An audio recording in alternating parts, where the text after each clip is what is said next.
Hello बच्चों। आज हम ट्वेल्थ का लास्ट चैप्टर जो है कंज्यूमर प्रोटेक्शन, इसके इस बारे में समरी रिवीजन लेकर आए हैं। समरी रिवीजन स्टार्ट करने के पहले मैं आप लोगों को बता दूं कंज्यूमर प्रोटेक्शन में ऐसा क्या है जो हम पढ़ने वाले हैं। कंज्यूमर प्रोटेक्शन बेसिकली ये चैप्टर जो बना है कंज्यूमर प्रोटेक्शन एक्ट के को देखते हुए बना कि भाई कानून जो बने हुए हैं वो क्यों बने हैं। पहले तो कंज्यूमर को बचाना क्यों ज़रूरी है, ये सारी चीज़ें समझें कि भैया कंज्यूमर होता कौन है। कंज्यूमर वो बंदा जो गुड्स खरीद रहा है किसी भी रिटेलर से या फिर नॉर्मल शॉप होलसेलर कहीं से भी अगर कुछ सामान खरीद रहा है तो वो कंज्यूमर है।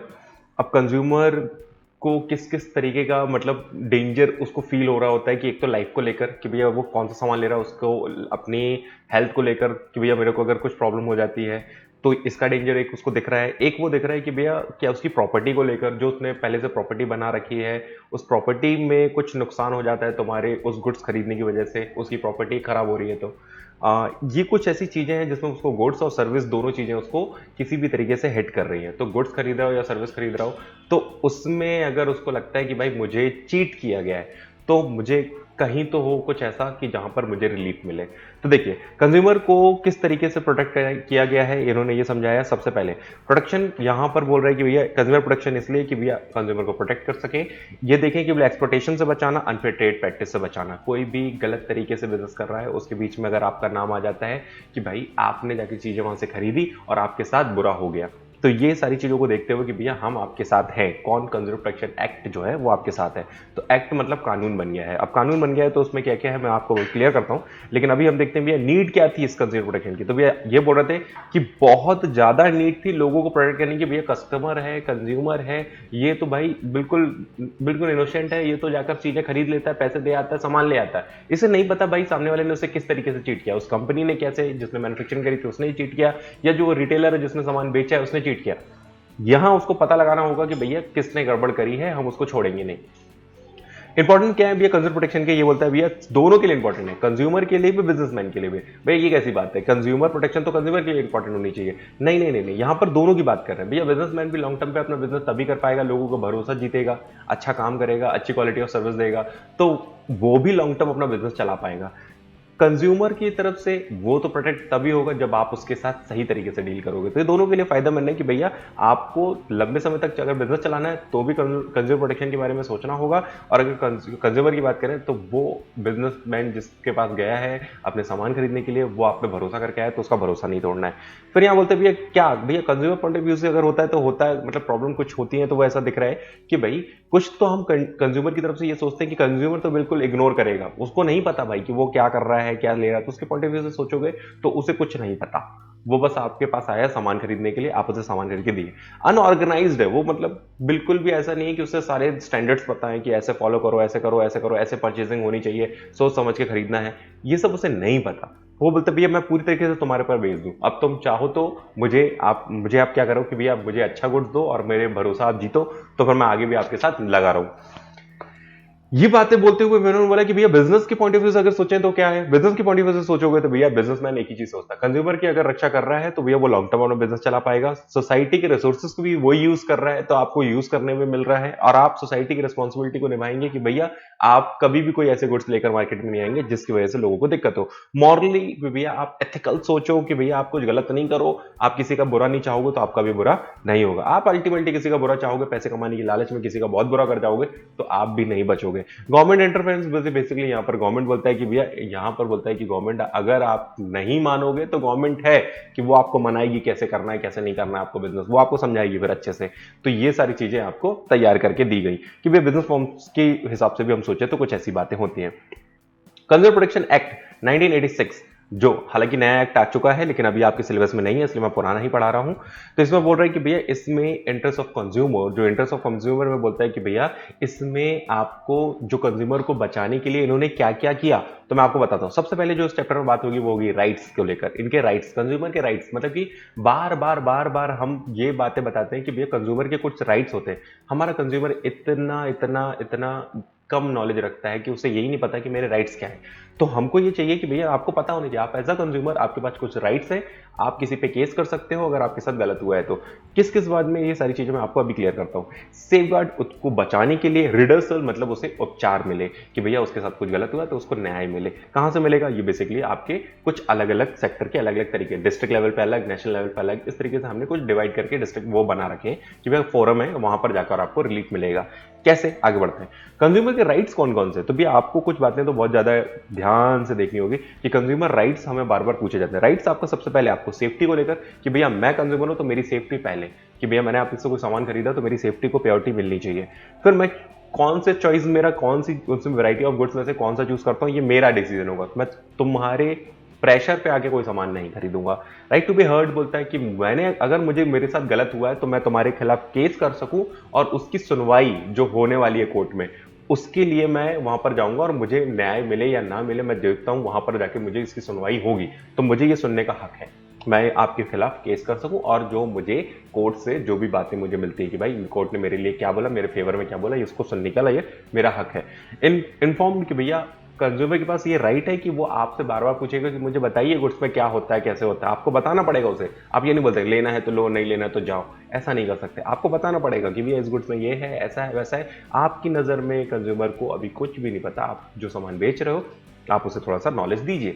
फिर हेल्थ को लेकर वो पहले सोचेगा कि भैया आपका कोई भी गुड्स होगा तो वो उसकी हेल्थ पे कोई इफेक्ट नहीं पड़ना चाहिए कि भैया वो खरीद रहा है उसकी वजह से उसको दिक्कत हो गई, भैया उसने कुछ ऐसी चीजें खरीदी जो उसकी सेहत के लिए सही नहीं था, तो ऐसी चीजों से बचना। रिडर्सल अब बोलता है कि भैया छठवां ये कि भैया अगर आपके साथ गलत हो गया तो भैया कौन है ऐसा जो इसे रिडर्सल देगा, मतलब कि न्याय देगा, कौन है जो इसका कंपनसेशन पे करवाएगा, कौन है जो खड़ा है, वो कानून है। वो कैसे करेगा काम, मैं भी बताता हूँ उसको।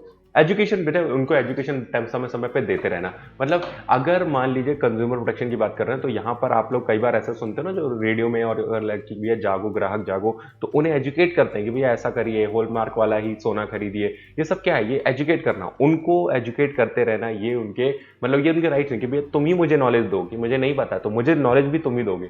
फिर बोलता है भैया बेसिक नीड जो मेरी है वो तो आपको फॉलो करवानी ही होगी, कि भैया मेरे को जो कंज्यूमर की एक बेसिक नीड होती है वो सारी चीजें वहां पर कवर है। अगर इसको देखने के लिए बताऊंगे भैया सेफ्टी, यहाँ पर सबसे पहले जो आपके 6 राइट्स हैं ये आपको बार बार पूछे जाएंगे, तो मैं आपको बता देता हूँ भैया। राइट, ये कंज्यूमर के राइट्स हैं कि भैया राइट टू सेफ्टी, कि भैया उसको सेफ्टी सबसे पहले देखनी है, अपनी लाइफ, अपने हेल्थ, अपनी प्रॉपर्टी।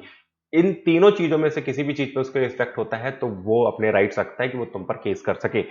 इन्फॉर्म कि भैया मेरे को इन्फॉर्म दो, कंप्लीट इन्फॉर्मेशन दो किसी भी चीज की। अगर मैं खरीदने आया भैया, मैं एसी खरीदने आया तो मुझे बताओ कि इस एसी में क्या है क्या नहीं है, क्या है क्या नहीं, सारी चीजें बताओ, उसके जो भी एडवांटेज है मुझे बताओ।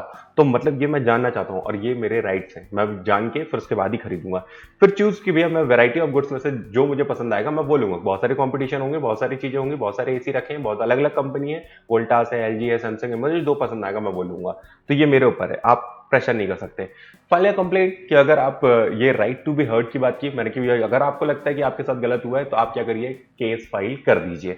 फिर बोलता है भैया सिक रिडल्सर कि भैया आपके साथ बुरा हुआ तो आप रिडल्सर के लिए क्या करिए, कंप्लेंट डालिए जहां भी आपका लेवल है। मतलब कि अगर आप डिस्ट्रिक्ट लेवल तक का मैटर है तो डिस्ट्रिक्ट लेवल पे डालिए, आपको लगता है कि नहीं इससे हाई लेवल पे जाने वाला है तो आप जो भी आप नेशनल पे जाने वाले हो तो नेशनल पे जाइए। लेकिन आपके ऊपर है कि भैया आप देखिए कि आपका मैटर कितना बड़ा है, वो मैं आपको बताऊंगा उसकी लिमिट कैसे तय होती है। फिर यहाँ पर बोलते हैं भैया नॉलेज, यहाँ पर as right to consumer education कि भैया हमको नॉलेज नहीं है तो हमको नॉलेज दो, उसके बाद हम सामान खरीदेंगे। तो भैया ये सारी चीजें आपकी क्या है, ये राइट्स है आपकी, आपको कोई नहीं रोक सकता इससे, आपके पास ये हक है।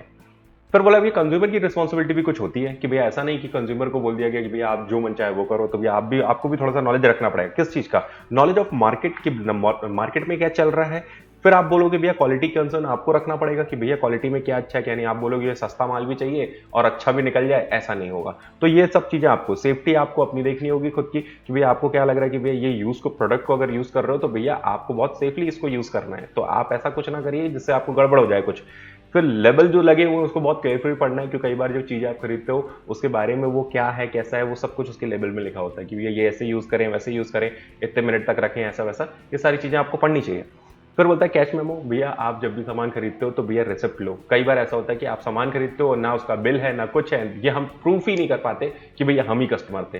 तो ये हम सबसे बड़ी गलती करते हैं। आप लोग सबसे ज्यादा क्या, बिल लेना चालू करें। जब आप बिल लेंगे तो आपके पास एक लीगल प्रूफ होगा लड़ने का कि भाई इसी से मैंने गुड्स लिए थे और देखो इसने मुझे बिल दिया, वो भी पक्का बिल, ऐसा नहीं कि पेपर में लिख कर दे दिया। चलिए फिर उसके बाद बोलता है कि भैया ऑनेस्टी, आपको भी, आप भी ऑनेस्ट रहो कि यार कुछ लूटने की हिम्मत से मत जाइए कि भैया दुकान वाले को लूटना है क्योंकि आपके पास कंज्यूमर राइट है तो चलो अब इसी को लूट लेंगे, नहीं ऐसा नहीं करना है, कुछ भी गलत नहीं करना है। फिर फाइल करो कंप्लेन, अगर आपको लगता है कि आपके साथ गलत हुआ तो फाइल कर दीजिए कंप्लेन, आपकी कंप्लेन आगे बढ़ेगी, जो भी आपको न्याय मिलना होगा वो मिलेगा। बहुत ऑर्गेनाइज चलना पड़ता है आपको कि भैया कस्टमर आज की डेट में बहुत समझदार हो चुके हैं, पढ़े लिखे हो गए, तो उन लोग भी आप जानते हैं कि भैया हमको क्या सही है क्या गलत है, ये सब चीज़ें उनको फॉलो कर लेंगे वो। इन्वायरमेंट के बारे में सोचते हो कि भैया दुनियादारी भी देखो कि भैया आपके गुड्स जो खरीद रहे हो या आप जो यूज़ कर रहे हो उसकी वजह से इन्वायरमेंट में क्या फ़र्क पड़ रहा है, आपकी वजह से कहीं ऐसा ना हो कि भैया दिक्कतें बढ़ जाएंगी आपके सोसाइटी में। फिर फेयर डील करो भैया, डील अच्छी करो कि भैया ऐसा ना हो कि कोई भी किसी को भी चीट लगे, भैया सामने वाला जो बेच रहा है उसको भी ठीक लगे, आपने जो खरीदा आपको भी ठीक लगे। फिर आते हैं भैया कंप्लेन कौन कौन फाइल कर सकता है, ये बहुत इंपॉर्टेंट टॉपिक है क्योंकि इसमें हम बस ये लिख देते हैं, आंसर हमको आता है तो हम बस बोल देते हैं कि कस्टमर फाइल कर सकता है कंप्लेन, लेकिन आंसर यहाँ पर सीमित नहीं है, आपको ये बताना पड़ेगा। बिल्कुल एक्ट में भी यही लिखा है, अगर आप कंज्यूमर प्रोटेक्शन एक्ट में पढ़ेंगे तो बिल्कुल ऐसे ही लिखा हुआ है कि भैया कौन कौन फाइल कर सकता है कंप्लेन। तो सबसे पहले तो कंज्यूमर खुद, जिसने सामान खरीदा और जिसके साथ बुरा हुआ है वो खुद कंप्लेन कर सकता है, क्या, केस। अब दूसरा बोलता है कि भैया और कौन कर सकता है, एक रजिस्टर्ड कंज्यूमर एसोसिएशन, मतलब कि एक ग्रुप ऑफ एसोसिएशन की, मतलब जो बहुत सारे कस्टमर का ग्रुप है जिन्होंने मिलकर एक साथ केस कर दिया कि भैया हम सारे लोगों के साथ गलत हो रहा है तो उन्होंने केस कर दिया। फिर बोला सेंट्रल गवर्नमेंट, मतलब क्या भैया सेंट्रल गवर्नमेंट भी कस्टमर है? हाँ बेटा हाँ, सेंट्रल गवर्नमेंट हो या स्टेट गवर्नमेंट हो, इनको भी अगर इनके साथ भी कुछ गलत हुआ, किसी बिजनेसमैन या किसी बड़ी कंपनी ने उनको ठगाया या फिर उनको गलत लग रहा है कि भाई ये ठीक नहीं है, तो एज अ कस्टमर, मतलब उन्होंने भी कुछ खरीदा ही होगा, गवर्नमेंट ने भी आपको पैसे दिए होंगे, तो एज अ कस्टमर आपको सेंट्रल गवर्नमेंट और स्टेट गवर्नमेंट भी आप पे केस कर सकती है। फिर बोला कि भैया या फिर एक और एक से ज्यादा customer on the behalf of other customer आपके लड़ने के लिए तैयार हैं, कि जो सारे लोग खड़े होकर, एक कस्टमर है जो मतलब वो नहीं कर पा रहा, नहीं लड़ पा रहा, वो उसके लिए बाकी लोग खड़े हुए, और सारे के सारे इकट्ठा करके उन लोगों ने ग्रुप बनाकर केस कर दिया कि भैया हमारी पूरी, हमारा हमारा पूरे पूरे पूरे कस्टमर के हिसाब से हम लोग ये एक्शन ले रहे हैं। फिर लीगल हायरिंग, जो लीगल हायर है या रिप्रेजेंटेटिव है, हो सकता है कि भाई जो कस्टमर था वो बंदा ऐसा था कि उसके साथ बुरा हुआ, वो मर ही गया, तो अब वो खुद तो नहीं आएगा आत्मा बन के केस लड़ने, तो उसके जो लीगल हायर है, जो रिप्रेजेंटेटिव है, वो लोग उसके बिहाफ में केस लड़ेंगे। चलिए भैया किस किस मामले में आप केस कर सकते हो, ये भी इंपॉर्टेंट है, किस किस मामले में। तो सबसे पहले अनफेयर कुछ ट्रेड हुआ है, जो अनफेयर ट्रेड प्रैक्टिस हुई है, या फिर कुछ गलत तरीके से बिजनेस हुआ है तो आपके साथ बुरा हुआ तो आप करिए। कुछ डिफेक्ट है गुड्स में या सर्विस में, या तो आपने गुड्स खरीदे होंगे या तो सर्विस, दुनिया में दो ही चीजें बिकती हैं, तो या तो उसमें कुछ डिफेक्ट है, हैजार्डेंस मतलब कि कुछ बुरा जो आपकी हेल्थ को लेकर बुरा था, जो आपने सर्विस यूज करी वो, या गुड्स, तो इसमें आप बस ये याद रखिए गुड्स और सर्विस को दोनों को लेकर अनफेयर तरीका या कुछ भी ऐसा जिससे आप डिफेक्ट हुआ, तो ये सब कुछ पे आप केस कर सकते हो, चाहे गुड्स खरीदो या सर्विस। अगर आपको लगता है कि कुछ गलत हुआ है आपके साथ तो केस कर सकते हो। गुड्स जो आप सीधे सीधे सामान खरीद रहे हो, सर्विस वो जब आप सामान नहीं खरीदते लेकिन किसी से आपने सर्विस लिया हो कि भैया आप यहाँ पर आपने किसी से बोला कि आप रेंट पे गाड़ी दे दीजिए, आपने गाड़ी में बैठे आपको ले गए, लेकिन वो गाड़ी में कुछ ऐसा था जिसकी वजह से आपको नुकसान हो गया, आपकी चीजों को नुकसान हो गया, तो आप केस कर सकते हो क्योंकि आपने सर्विस ली है। ठीक है, आते हैं फिर 3 टायर रिडर्सल एजेंसीज पे। अब ये बात करते हैं भैया अगर मान लीजिए हमारे साथ बुरा हुआ तो हम कैसे न्याय पाएंगे। तो सबसे पहले मैं बोलता हूं, जैसे सबसे पहले तो आपको अगर कुछ बुरा होता है तो सबसे पहले आप डिस्ट्रिक्ट फोरम तक जा सकते हो। डिस्ट्रिक्ट फोरम में 20 लाख से कम के मैटर जाते हैं, मतलब 20 लाख से कम का मैटर, अगर मतलब कि आपका जो अमाउंट है वो बोल रहा है कि भाई 20 लाख से कम का है, तो आप सीधे डिस्ट्रिक्ट फोरम पे जाइए और अपना केस फाइल करिए और वहां पर आपको न्याय मिल जाएगा। अब मन आता है कि भाई मेरा मैटर तो 20 लाख से ऊपर का है, मतलब 20 लाख कम अमाउंट है, 20 लाख से ऊपर का है, अच्छा ठीक है, तो 1 करोड़ के अंदर का है तो ठीक है, आप स्टेट लेवल पे चले जाइए। सेकंड लेवल है जो बोलता है कि भैया सीधे आप स्टेट लेवल पे जाइए, मतलब 20 लाख से ऊपर 1 करोड़ से कम, दैट मीन्स कि इतने का मैटर है तो स्टेट कमीशन पे जाइए।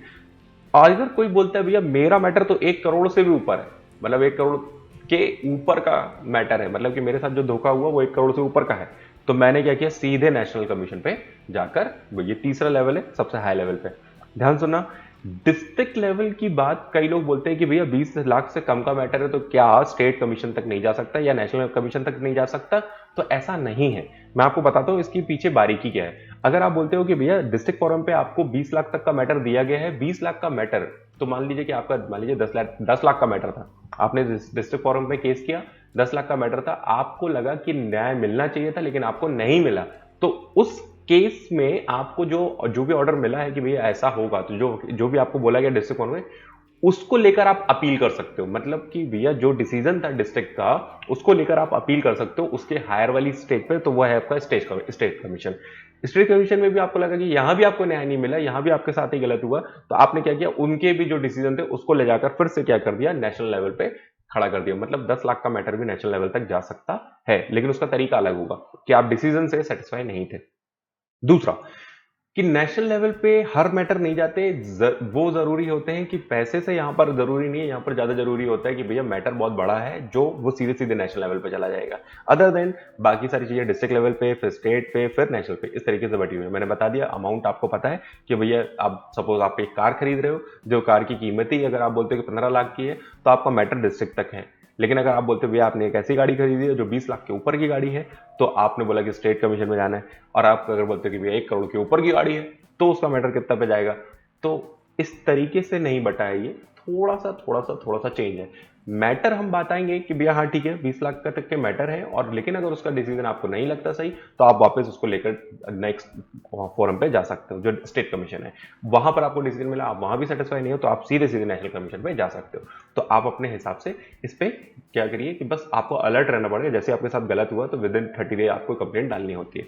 चलिए, फिर बोलते हैं कंज्यूमर अवेयरनेस की बात करें तो आज की डेट में एनजीओ वगैरह बन गए हैं। बार बार ये लोग क्या करते हैं, एडवर्टीजमेंट देते रहते हैं कि भैया आपको कैसे बचाया जाए, तो ग्राहक को कैसे बचाना है, हम वो सिखाते रहते हैं आपके प्रोटेक्शन के लिए, कंज्यूमर के इंटरेस्ट को बचाने के लिए। इन्होंने बहुत सारे काम किए हुए हैं। आपको समय समय पर क्या करते हैं, आपको न्यूज़पेपर में, रेडियो में आपको ये बताते रहते हैं कि भैया ग्राहक आप लोग सेफली चलो, बहुत समझदारी से चलो। तो कंज्यूमर प्रोटेक्शन ये सब कुछ था कि भैया कंज्यूमर को किस तरीके से बचाया जाए। कंज्यूमर को बचाने के लिए जो एक्ट बना है, जो कानून बने, उसमें ये राइट्स थे जो ज़्यादा इंपॉर्टेंट थे, और कहाँ कहाँ आप केस कर सकते हैं, ये बातें थी। चलिए, थैंक यू सो मच। फिर मिलते हैं नेक्स्ट वीडियो में नेक्स्ट चैप्टर के साथ।